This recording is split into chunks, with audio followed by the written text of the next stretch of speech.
मैं तरुण निश्चल Anandpuri Bibiganj ward number 7 का निवासी हूँ और मैं फिल वक्त बिहार प्रदेश राष्ट्रीय जनता दल के प्रदेश उपाध्यक्ष बुद्धिजीवी प्रकोष्ठ के रूप में कार्यरत हूँ और मैं पूरे बिहार के स्तर पर पार्टी हित के लिए दिन रात संलग्न रहकर काम करता हूँ।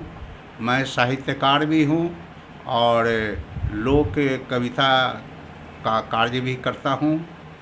मेरा अपना एक मानना है कि मुजफ्फरपुर नगर निगम क्षेत्र के अंतर्गत जितनी भी समस्याएं हैं जो जनहित के लिए होना चाहिए सही, वह हो नहीं पा रहा है और इसके पीछे स्थानीय राजनीति हावी हो चुका है। शासन प्रशासन उसका लाभ उठा करके अंधेरे में रखने का भी काम करती है।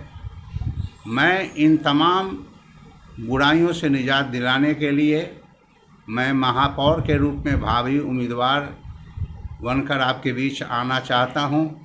आपका सहयोग, प्रेम और स्नेह तन मन धन से मिलेगा तो मैं निश्चित रूप से मुजफ्फरपुर नगर निगम क्षेत्र के प्रशासन की ओर से जो तिक्रमी चाल चल करके जनता के अहित का काम किया जा रहा है, आज वर्तमान में आप देख रहे हैं चारों तरफ एक सिस्टम के अंदर एक सिस्टमेटिक तरीके से काम क्रियान्वित नहीं हो रहे हैं। कहीं गड्ढा खोद दिया जा रहा है, गड्ढा कहीं भर दिया जा रहा है, कहीं नाला का निर्माण किया जा रहा है, बेतरतीब तरीके से किया जा रहा है, मनमाने तरीके से किया जा रहा है। कोई एक दूसरे के साथ सलाहियत नहीं है। एक समन्वय स्थापित करके कार्य प्रणाली अपनाना चाहिए, वो ऐसा नहीं हो पा रहा है। इन्हीं तमाम बातों से दुखी होकर मेरा एक मानना हुआ है कि मैं आपके बीच महापौर के रूप में आकर के हम पूरे सिस्टम को सुधारने का काम करना चाहते हैं और यह तभी संभव हो सकता है जब हम आपके बीच आपके सहयोग और प्रेम के स्थापना से, आपके सहयोग प्रेम मिलने से हम एक ताकतवान व्यक्ति बन पाएंगे और उसी ताकत के आधार पर मैं व्यवस्था को परिवर्तन करने का काम करूंगा। आपका स्नेह और प्यार बना रहेगा तो मैं मुजफ्फरपुर की जो आज तस्वीर है, जल जमाव चारों तरफ, थोड़ी सी बारिश पर लगता है कि पूरा मुजफ्फरपुर डूब जाएगा, ऐसी स्थिति चारों तरफ बनी हुई है। नाला का, पुलिया का, सड़क का जो भी निर्माण है, एक दूसरे से जुड़ाव सही नहीं हो पा रहा है। सड़क का एक दूसरे से जुड़ाव होना चाहिए, समतल होनी चाहिए, कोई उबड़ खाबड़ नहीं होना चाहिए। जो बीमार जो लोग हैं उन सड़कों पर चलने पर उनकी बीमारी और ज़्यादा व्यथित करने वाला हो जाता है, तो ज़िंदगी को इस मुकाम पर ले जा कर के छोड़ देने वाली व्यवस्था कदापि अच्छा नहीं कहा जा सकता। हम इन्हीं तमाम कुरीतियों को जो हमारे सामाजिक जीवन को बाधा पहुंचाने का काम करता है, हमारे आम आवाम की ज़िंदगी को तबाही के पैमाने पर पहुंचाने का काम करता है, इन तमाम धूल दूषित करने वाले व्यवस्था को हम समाप्त करना चाहते हैं। धूल दूषित करके उसे हम समाप्त करना चाहेंगे। आपका स्नेह और प्यार बना रहे और इन्हीं सब बातों को लेकर हम मुजफ्फरपुर के नगर निगम क्षेत्र के अंदर भ्रमण भी करता हूं और पर्ची भी मैं बहुत जगह बांटा हूं। मैं अपनी अभिव्यक्ति उस पर्ची के माध्यम से किया हूं कि कैसे समस्या का समाधान किया जा सकता है। हम तो अब हम आप कोई आदमी अब समस्या को यह पहचान करके गिना पाना मुश्किल हो गया है, क्योंकि समस्याएं इतनी चरम पर और इतने असंख्य हो गए हैं कि उसको एक बारगी कोई चाहेगा कि चिन्हित करके हम गिना दें, ये असंभव है। इसलिए मैं आपसे प्रार्थना करता हूँ कि आप एक बार मुझे चुन कर देखें। अगर मैं आपके काम के लिए खरा नहीं उतरा तो मुझे आप कान पकड़कर उस कुर्सी से उतारने का भी काम कर सकते हैं। हम वैसा ही महापौर बनना चाहते हैं जो पैसे खर्च करके महापौर बनेंगे, जो करोड़ों करोड़ों खर्च करके महापौर बनेंगे। क्या आप उम्मीद करते हैं कि वैसे लोग जनता की सेवा कर पाएंगे?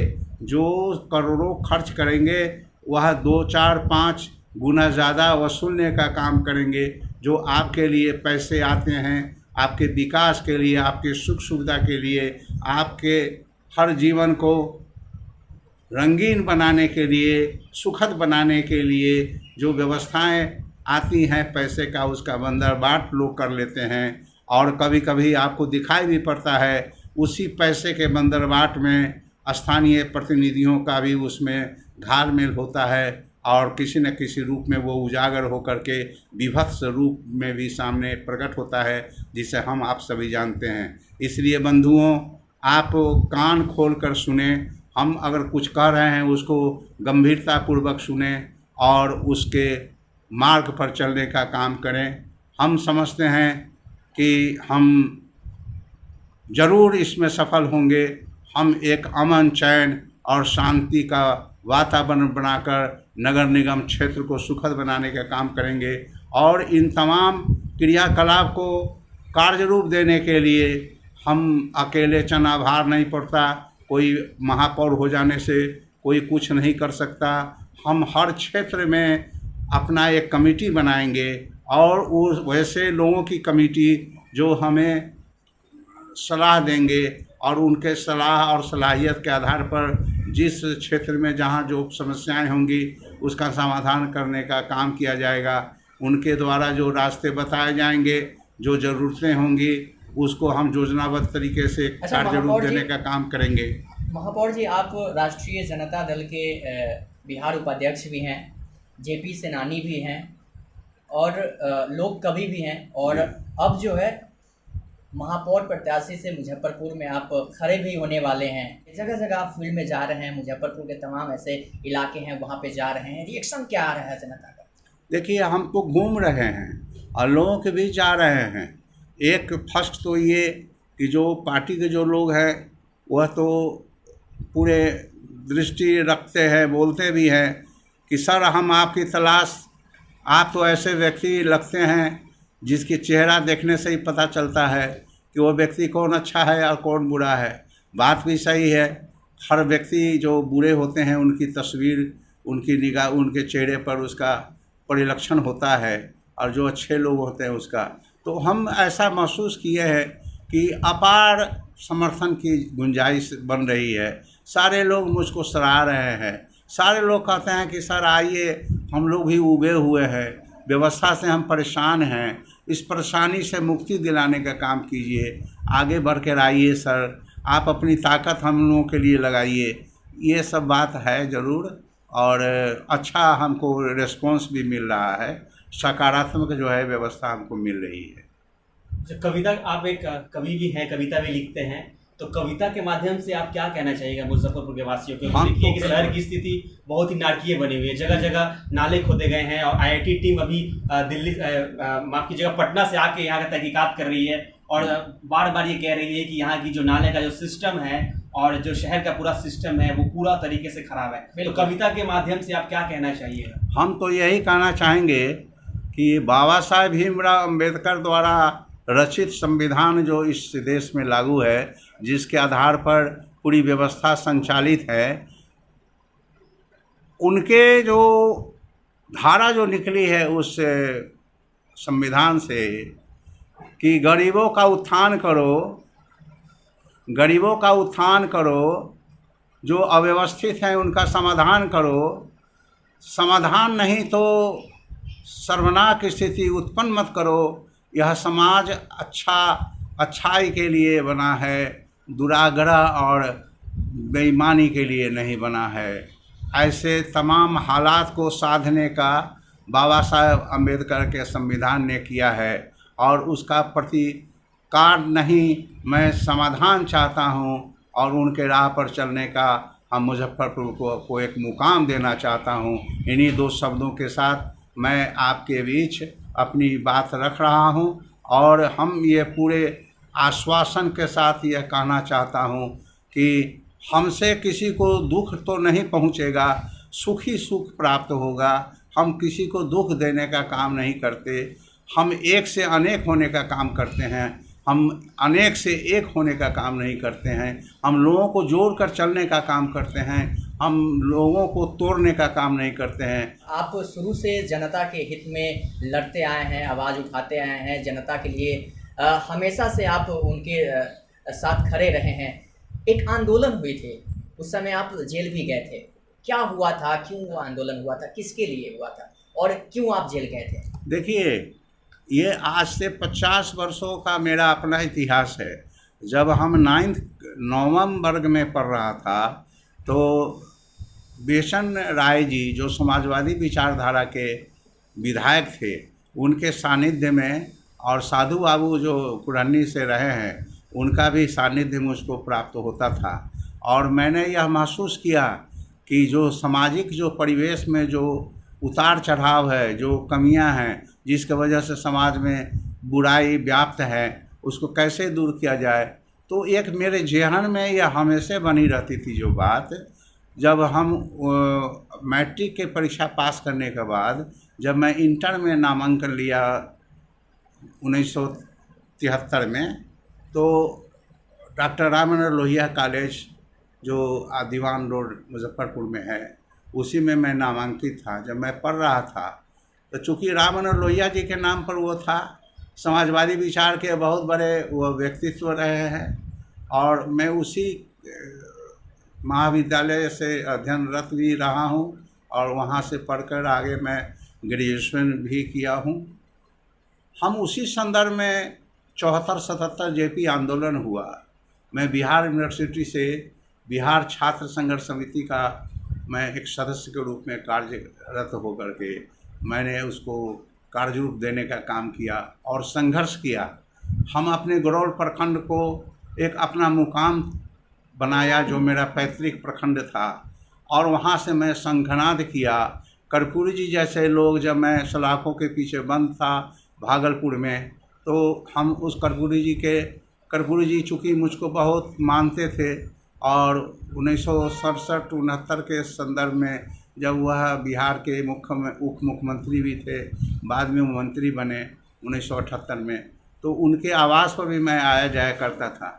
अंत्योदय जो कार्यक्रम जो इस राज्य में चला, उस अंत्योदय कार्यक्रम को कार्य रूप देने के लिए हमने कर्पूरी जी को भी सलाहियत वो हमसे भी करते थे, मशविरा करते थे कि तरुण बोलो कैसे इसमें क्या हो सकता है। तो उसका भी मौका मिला कि हमने उसको अंतिम पौधान पर जो खड़े लोग हैं उनके लिए एक योजना बनी, अंत्योदय कार्यक्रम, और उसमें मेरा भी उसमें सहयोग विचारों का सहयोग होता रहा है। तो मैं तो उस आंदोलन के संदर्भ में करीब 6 बार मेरी गिरफ्तारी हुई थी और 10 माह से ज़्यादा समय तक मैं सलाखों के पीछे रहा। मैं कोई अपना घर भरने के लिए, अपना दलाली करने के लिए और लूट खसोट करने के लिए कोई मैं ऐसा अपराधी बनकर काम कर रहा था जिसके वजह से मैं सलाखों के पीछे नहीं चला गया था। मैं आम आवाम के लिए, उनकी सुख सुविधा के लिए, उनकी समस्याओं के समाधान के लिए मैं आंदोलनरत रहा, और जिसमें मैं अच्छाई के लिए, अच्छा काम के लिए हम लोग आंदोलन करते थे। लेकिन सरकार की फितरत है कि अच्छे काम करने वाले को हवालात के अंदर करते हैं, और जो बुरे काम करने वाले हैं वह सड़क पर बाहर घूमता है, और वह उनका और उसके वो सरकार समर्थक हो जाती है। ये तो इसी शब्दों के साथ लास्टली आप क्या संदेश देना चाहेंगे? हम संदेश यही देना चाहेंगे कि अब ऐसे संघर्षशील जो व्यक्ति, जो जिसके दिल में एक तमन्ना है, एक दर्द है, एक कशिश है, हमारा ज़मीर जागृत है, हम चाहते हैं इस ज़मीन के अंदर जो हमारी एक उत्कंठा है, एक हमारी अपनी जो एक सोच है, जो एक नज़रिया है, हम उस नज़रिए के माध्यम से हम पूरे नगर निगम क्षेत्र को हम स्वर्ग के समान बनाना चाहते हैं। तो क्या हर्ज है एक बार देखने से? एक बार देखकर तो देखिए कि मैं क्या करता हूँ। अगर आपके अनुकूल नहीं हुआ तो मुझको कान पकड़ के आप नीचे कर दीजिए, मैं उसके बाद मैं फिर आपके बीच जा नहीं सकता हूँ। नहीं, उसके सिवा दूसरा कोई नहीं हो सकता है। इन्हीं सब बातों के बाद मैं अपनी बात को विराम देता हूँ। धन्यवाद। और आम जनता को मैं पुनः अपील करता हूँ कि हम जितनी बातें बोले हैं और जो हमने अपनी अभिव्यक्ति दी है इसके विषय में सकारात्मक विचार करें। विचार करने से ही, संवाद करने से ही समस्या का समाधान होता है। चुप्पी साधने से और चुप रह जाने से लोकतंत्र में किसी का समाधान नहीं होता है। जब बच्चा रोता है तभी माँ दूध भी पिलाती है। अब तो हालात ऐसे बने हुए हैं, इतनी ज़िंदगी में व्यस्तता है कि माँ को भी फुर्सत नहीं है कि हमारा बेटा भूखा होगा तो उसे हमको दूध पिलाना है। तो लेकिन जो बेटा भूखा होगा तो रोएगा ही, और जब रोता है तो माँ दौड़ कर दूध पिलाती है। उसी तरीके से हम भी आपके बीच एक व्यक्ति के रूप में आना चाहते हैं। जो आपकी समस्या है, जिसके लिए आप बेहाल है, बेकाल है, परिस्थितिवश आप असमर्थ हो गए हुए हैं, हम उस तमाम असमर्थता को दूर करने का प्रयास मैं करूंगा। मैं पूरा वादा और विश्वास आपको दिलाना चाहता हूं, पूरे फ़ख्र के साथ विश्वास दिलाना चाहता हूं कि आप ऐसा करें। और ऐसा करने के बाद अगर अनुकूल बात नहीं दिखाई पड़े तो फिर मुझे नीचे तो करोगे, दो बात भी कहना होगा तो कह लेना यार। इन्हीं दो शब्दों के साथ मैं अपनी अभिव्यक्ति को इस माध्यम से विराम देता हूँ।